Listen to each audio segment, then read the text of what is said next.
Hi, Eagle's Nest. My name is Ronan, and I'm from Ireland. And today I'm going to tell a folklore story like the ones that we tell in nature lore at Eagle's Nest.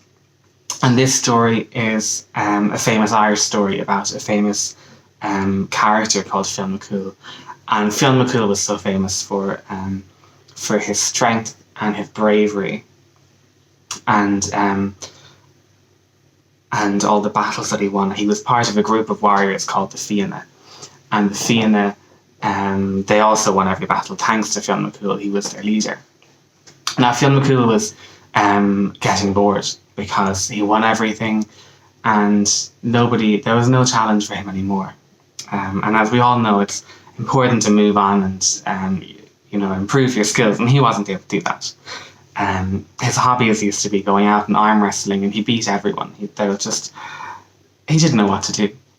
But he heard of this man from Scotland. Now, Scotland's only over the water from Ireland. And he heard of this man from Scotland called Fionn, who was a giant. And he thought to himself, oh, that's great, a giant. Now, he is a match for me. He is somebody who will challenge me. And so Fionn MacCumhaill went down to town saying to everyone, this Fionn, I'm going to beat him. If he comes to Ireland, I'll beat him. And this news got back to Scotland. And Fionn said, well, if that's what he was saying, this is what I'm going to do. I'm going to come to Ireland, but I'm going to beat him. So both thought they were going to win. However, as Fionn MacCumhaill was sharing all this news with everyone, they were telling him stories. And these were stories of Fion's strength, and one of them. So he had a magic finger, his third finger on his hand, and all his strength came from this finger. So much so that one day when there was a lightning bolt, like the many thunderstorms that you get in Pisgah Forest, one day when there was a lightning bolt, and Fionn, with his strong hand and the strong finger, he slammed his hand down on the lightning bolt and he squashed it into a pancake shape. And he kept the pancake in his pocket.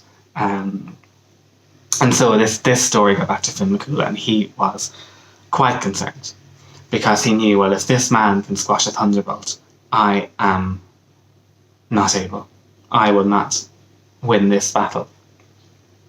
So Fionn MacCumhaill went back to his wife, and he was very concerned. Now, the two of them, Fionn and his wife Una, they lived on a mountain.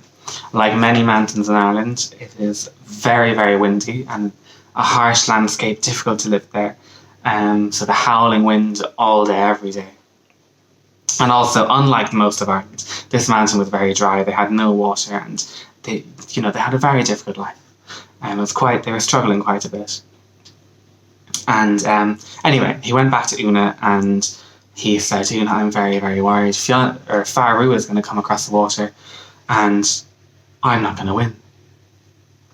And then Una said, well, don't you worry at all. I mean, look at this view we have from the mountain. We'll see him coming. And she said, I have a plan. And so they waited. And they saw him coming. They saw him coming up the mountain. And so Una quickly wrapped her husband Fionn up in baby clothes and put him in a cot. And he slept quiet and he pretended to be a baby. And Fionn arrived at the house. He knocked on the door, and Una opened the door and said, who are you? And he said, I'm Fionn. I'm here to win a battle with Fionn MacCumhaill. And she said, oh, well, you'll be disappointed because he's not here at the moment. And also, I don't think he would win. He's 10 times your size. And Fionn thought, well, of course he's not. I'm a giant. But she said, well, whilst you're here anyway, as you can tell, it's very windy today, and the wind is howling on the door. Normally, Fionn, he'll turn the house around for me. Will you do that for me? And he said, yeah, no problem, I'll do that. And he went outside, and with his strong finger on the corner of the house, he pushed it and he twisted the house around on the mountain. And the wind was now at the back of the house and not at the front. And she said, thanks very much. Now, would you know as well, we have no water today. Now, would you do what my husband Fionn does for me all the time? Would you go out and dig a well for me? He said, yes, okay, I'll do that. And he went out and he dug a well, and he moved the rocks with his strong hand, and the water rushed out. And she said, oh, thanks very much. Now, while we're waiting for Fionn, I'll have to repay you for that. Here, have some cake. and she made a griddle cake. But she baked the griddle into the cake. Now the griddle is a very, very heavy frying pan, like a big lump of metal, like a normal pan but much, much heavier. And she put this into the cake, and she gave that to the giant, and the giant bit into it, and he screamed, or he yelped, and he opened his mouth, and he had a hole where his tooth was, and he said, "My tooth is gone. What kind of cake is this?" And she said, "Oh, this is just our normal cake.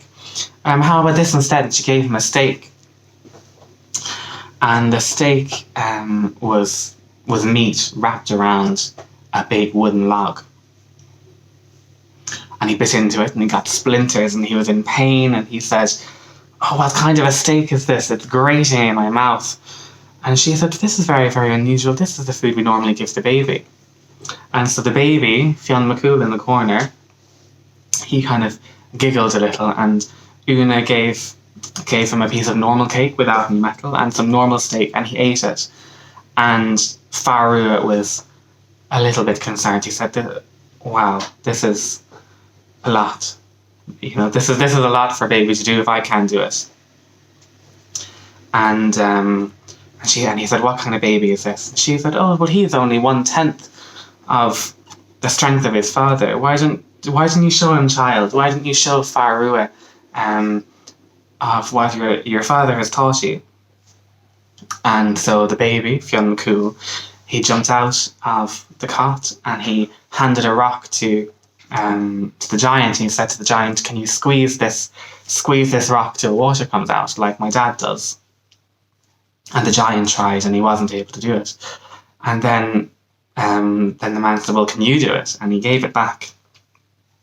And while he gave it back, Fionn snuck the rock behind him, and he took out just a piece of bread they had soaked in water, and he squeezed it, and water came out.